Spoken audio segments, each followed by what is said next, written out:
Welcome back. It's Mr. Porkchop again. And me know say I've been gone a while, but you don't know say we have things I do. But here I'm back again. But today I'm with some information for you guys. So this is it. How many of you want to come to the United States and join the army? Military in general, but specifically the army. Well, I know a couple people, but today I'm going to be talking about how to become an enlisted soldier in the United States Army. Here we go.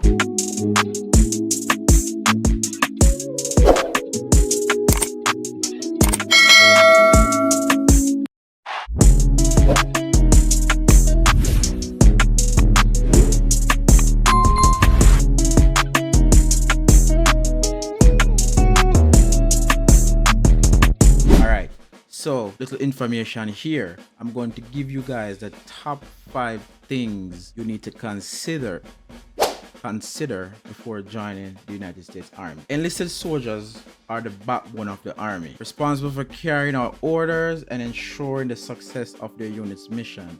And these are the top 5 things, Mr. Porkchop's top 5 things you need to consider before joining. First of all, you need to be between the ages of 17 and 35 years old. Yes, there are people that join after the age of 35, but that's a special case. You need to get a waiver for that. And to get the waiver, you just talk to the recruiter that you're dealing with and they will hook you up. Tell them so Mr. Porkchop send you. Secondly, medical, moral, and physical. Meaning, you need to be medically, physically, morally fit and have a strong mental background. So if you're going there, you have like weaknesses, first of all, let them know. Stuff can change, life happens, but you just, generally, the physical and the medical part is the two most important I want to get in.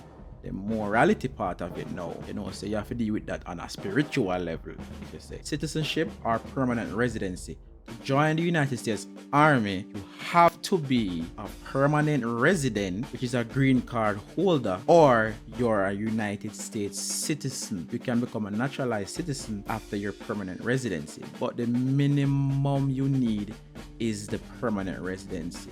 And I have another video on that coming soon to explain the process of becoming a permanent resident or the different routes you can take.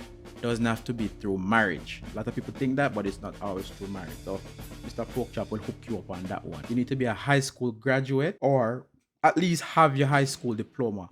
A lot of people don't graduate from high school. I'm talking specifically to Jamaicans now. There are ways you can get. See if you have little links, you can get your diploma or they can hook you up with a school leaving certificate, which technically qualifies you to say you graduate at Jamaica. You reach grade 11, you get your school leaving certificate. Technically that is a diploma, so you can use that. But I don't say the most important thing, because all these are important, but one of the other important aspects is your test score or your ASVAB, and you need to get a minimum score in the Army placement test, which we call the ASVAB, and I'm going to give you some information. But let me explain to you what the ASVAB is. So I'm reading from the Army's website right now. The ASVAB is a standardized test that reveals areas of strength and ability in science, math, and language.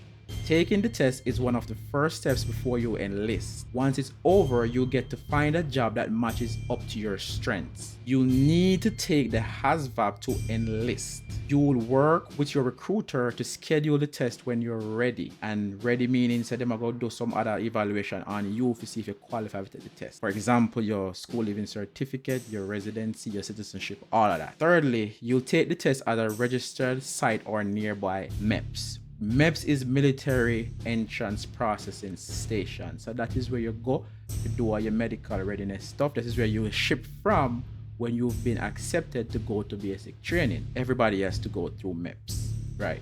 So a little tidbit on what will be covered in this ASVAB. So I did it too. I was born in the United States, but the tests are they're not hard, but there's common stuff in there, but there's stuff that you might not know. And I said I'm speaking specifically to Jamaicans now, because our educational system is different from United States. So I'm going to give you the subjects that they cover on the test. I never did a lot of these in school, but I still passed the MEPS. Why I may say it not really, I'm not saying not really matter, but it makes sense. Say a lot of this we don't know coming from the Jamaican background, but common sense literally make you pass. So the subjects covered are general science, arithmetic, reasoning, word knowledge, paragraph comprehension, mathematics knowledge, electronics information, auto and shop information, mechanical comprehension, assembling objects, verbal expression.